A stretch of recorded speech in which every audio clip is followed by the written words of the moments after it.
Bonjour à tous et oui, comme vous pouvez le voir, les équipes de TV16 sont dehors malgré cette forte chaleur. Justement, parlons de cette chaleur. C'est le sujet de notre nouvelle émission intitulée Vue des Hautes-Alpes. Aujourd'hui, nous allons vous parler de cette canicule qui fait rage depuis bientôt 2 semaines dans notre département.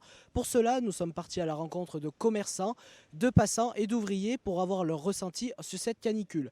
C'est un reportage signé Philippe Baron et Léo Catelin. La canicule qui dure depuis près de 2 semaines est en phase de s'arrêter. Les températures étaient souvent au-dessus des 35 degrés le jour et 20 degrés la nuit. Les sportifs sont les premiers touchés par ces fortes chaleurs. Malgré tout, ils doivent continuer l'entraînement. Alors par cette chaleur, c'est forcément plus dur parce qu'avec la chaleur, on a plus de mal à respirer. Après, il y a des solutions simples pour réussir à tenir. Bien sûr, c'est toujours pareil, il faut bien s'hydrater. Il faut plus s'hydrater que quand il fait moins chaud. Toujours par petites gorgées, parce que si on boit trop d'un coup, c'est pas bon non plus pour l'organisme. Et après, toutes les questions d'habitude, on s'habitue à tout.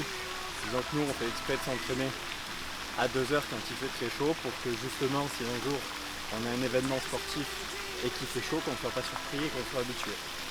Mais dans les Hautes-Alpes, nous avons la chance d'avoir une chaleur moins pesante que dans les grandes villes. On écoute la réaction de 2 touristes lyonnais en promenade dans le Gap-en-C. Plutôt bien ici sur Gap parce qu'on vient de Lyon et Lyon est une ville très chaude en ce moment et ici ça va, il y a un peu d'air, on vit mieux. Vous vous protégez de la canicule ? Avec les lunettes de soleil, ouais. Mais sinon on ne boit pas plus que la normale. Non mais il faudrait. Aux heures les plus chaudes de la journée, les rues de Gap sont désertes et les Gap-en-C sortent plutôt le soir. C'est l'occasion de manger une glace ou de boire une bonne menthe à l'eau. Mais effectivement, on a remarqué une baisse des fréquentations en début d'après-midi. Les gens se mettent plutôt au frais, à la piscine, au lac, ou restent à la maison et viennent déguster une glace plutôt en fin d'après-midi. La chaleur retombe un petit peu et du coup ça encourage les gens à revenir un petit peu en ville pour nous voir. Alors est-ce que la fréquentation dans ce bar a augmenté par ces fortes chaleurs ? Non, contrairement, elle a baissé le midi et elle augmente le soir parce qu'il fait plus frais. Et c'est pas trop dur de travailler par la chaleur ? Si, c'est compliqué. Là, je bouge pas, je transpire. Les Hauts-Alpins ont trouvé une bonne technique de rafraîchissement, la piscine. Cette dernière était remplie de monde quand nous y sommes allés.